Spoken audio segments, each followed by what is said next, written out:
This is John Neal reporting for River City Sports. With me is our RCS insider, Zach Kirby.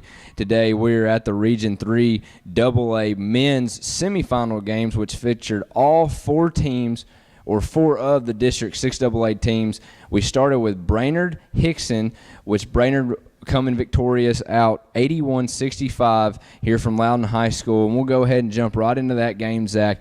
What did LeVar Brown's team do today after playing yesterday versus a Sequoia team that came to inch them one step closer to a sub? Well, they will clinch a sub-state appearance, but one win away from being in the state tournament. What did LeVar Brown's team do well today? I think really the biggest thing, they were able to defend well. I think Sequoia put up a lot of shots, right? And really they limited Hickson to threes until Hickson had that late fourth quarter run. But, Brainerd came out a little bit sloppy in the first half, but an 11-2 run to start off the third quarter, and even LeVar Brown said after the game, the first 4 minutes of third quarter decided the game right there. Is coming out strong at halftime and being able to, close out games for a win. I think really just, finishing strong and playing at the pace they wanted to play, which Brainerd, uses their length, their athleticism, and likes to play up-tempo, which they were able to do that tonight. Again, Brainerd coming out strong in the second half, something they did yesterday when they took on the Sequoia Chiefs, scoring 31 in the third quarter as they topped Sequoia to get to this game. Right before halftime, I believe it was Braven Horton, who hit a three-pointer to put the Hickson Wildcats up by one going into the half, spoke with Coach Brown. He said he gave a pretty pump-up speech there, and halftime was, probably more or less the PG version of just saying, hey, guys, we need to get out here. We need to play Brainerd basketball. But, Zach, what particularly did you see in the third quarter and the second half, particularly from a 32-point score tonight? Kentrell Evans, the point guard, the talented youngster, only a sophomore from Brainerd High School, to really – be the guy tonight for those Panthers. Well, Coach Brown said that the fact that he played the game that he did, that's what won them the game. He said Kentrell Evans, without his performance, we wouldn't have won today. And he's such a good point guard that's able to create space. He has great ball handling skills. I mean, he can dribble through any type of press. He can get to the rack. He's able to adjust himself in midair and finish on layups, but he's also able to get teammates involved, which did a little bit more of that at Sequoia. And today he just took it upon himself to score 32 and really lead his team's second half scoring surge, which helped them to victory and on the way now to that Region 3 AA championship to keep their season alive. Yeah, and they did again get the win over the Hickson Wildcats today, again going to their second straight region championship appearance after last year falling to the Tyner Rams, who actually made an early exit this year because those Hickson Wildcats were able to knock them off. But in our doubleheader today from Loudon High School, it took Central Pounders versus the Red Bank Lions, with Central coming out with the win 71-58 again here from Loudon High School. Well, Zach, what was it about the Pounder? We talked to Coach Rogers off the record yesterday. He was saying he was worried about Red Bank. Red Bank's got a little squad there with Nick Fike coaching them up, that first-year head coach. You can't speak enough or as much volume of what he's been able to do in such a short amount of time. But what did the Pounders do to really get over that hump, to get, this is something that those juniors and seniors have been working so long for, to get to that region title game and get a sub-state appearance? What was it about Central today that got them over the top? The biggest thing, I think Central was really able to contain Malik McConnell and Malik Davis. They really had to, they played man-to-man just about the whole game. They came out in a 1-3-1 early, which Red Bank was kind of used to that, and they did play a lot of 3-2 throughout the year, is what Fike said. But Red Bank got a lot of open threes, but for some reason they just weren't making them. You had the open looks, but you just couldn't make them, and sometimes that's just an off night. And Central was really just able to capitalize on that for transition buckets, and having Ryan Montgomery with 18 points, 7 rebounds, and 6 assists. He was really embracing his new role as a facilitator.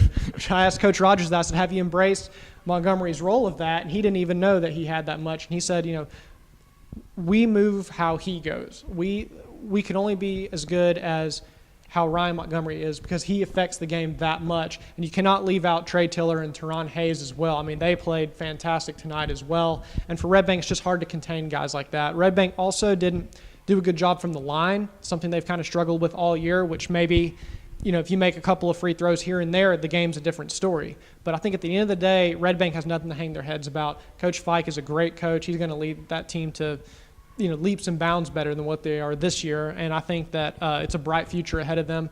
For Central, they got to get ready for round 5 against Brainerd. It's going to be a tough test. This is going to be the deciding game here between the two. They're tied 2-2 in the series.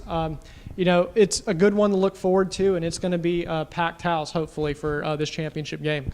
Yeah, you're talking a little bit about Red Bank, swinging it back to Brainerd. Brainerd's probably the deepest team in the district. No doubt. And then Central, they've got less depth, but a team that's got even less depth than Central was Red Bank, and you could tell later on in the game in the height advantage, they just don't have a true big man. Red Bank does not, and that's what Coach Nick Fike has said multiple times this year. He's got his power 4 coming back in McConnell, Autry, Davis, and also Colby Suttles, which is going to make a pretty good little year next year for those Red Bank Lions, because he's going to have a lot of talented freshmen coming up from the middle school ranks. He's really impressed by that 8th grade group and what his middle school coach, that feeder program, has been able to do. But again, for Central, let's throw it back over to you, Zach. Part 5.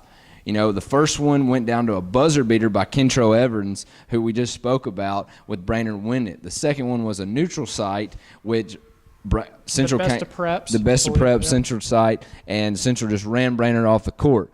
Then the third one, Brainerd at home kind of ran Central off the court. 30-plus point victory. 30-plus point victory. And then fourth one was in the district title game just last weekend. Central won by 6. So what is in store for us in Part 5? I think the biggest thing is that the biggest key people to watch in this, for Central, Ryan Montgomery, Trey Tiller, Teron Hayes. Those 3 are – it's kind of the triad of, the 3 guys that really make their offense and defense go as well. They lead the surge. They lead the attack for Central. Now, on the other end, for the Brainerd Panthers, Marquez Tipton can have a hot shooting night any day. Davi Moore just had his second double-double in this region, in back-to-back region games. Double-doubles in both of them. Keeping that guy off the boards as well as below the rim is something to really key on. Lastly, Kentrell Evans, 32 points. Containing him is going to be tough for Central. They have to see if they're up for the test against that. Brainerd will have to contain Montgomery and Tiller. I think the key for Brainerd in this next game is to wear Central out and take advantage of their depth. Biggest thing for Central is to put Brainerd in foul trouble, get trips to the line in order to make it, a close game. I don't think this one's going to be a blowout neither, and I think it might go down to the final minute. Yeah, Zach, I just want to reiterate what you just said. I'm going to give you my little keys to the game. For Central X Factor, we know what Ryan Montgomery, Teron Hayes, Jamichael Poole, Trey Tiller, all those guys are going to get you. But the guy off the bench is Emmanuel Lane. When Emmanuel Lane plays good and gives valuable minutes to Central, they're winning game. They're 20-4, so they're winning ball games anyways, but it's just the fact if Emmanuel Lane plays really good, doesn't make, nervous mistakes or anything like that, they're going to be right there with Brainerd.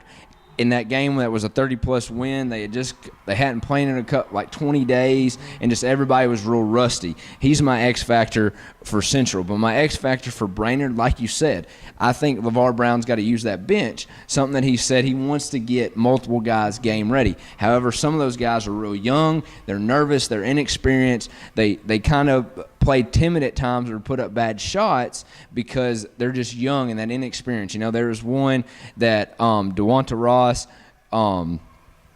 kicked out to Tipton. Tipton kicked it out to Vesta Melvin Jr., and he chucked up a 3, and no one's down even to rebound yet, and it just off the mark. And that's when Hickson kind of did a run there in the second half that got them back in it. And again, those young players, very talented young players for both sides, but this is the region championship game. It's time to grow up. You can't make those young mistakes, freshman, sophomore mistakes.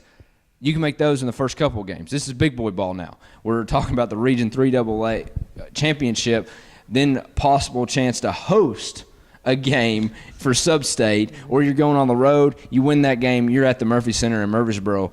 So a lot of stuff on the line. We'll have complete coverage. You can listen to it on the RCS network. We might be back here at Loudon High School. Coach Rogers is trying to make some calls to try to get it pushed back to Chattanooga. I'll try to make some calls as well. We'll get Zach on the phone line, trying to get it hour and a half. We want a huge crowd for that game. We don't want to be driving an hour and a half up here, semi crowd. With neutral location, I understand. Chat State, McClellan Gym, the Roundhouse, multiple options there from Chattanooga. But again, Brainerd and Central winners tonight in the semifinals of the Region 3 AA tournament. Both of them are going to play each other again. Round 5, we'll be on hand for it. But I'm John Neal for River City Sports. With us is Mr. Zach Kirby, our RCS insider.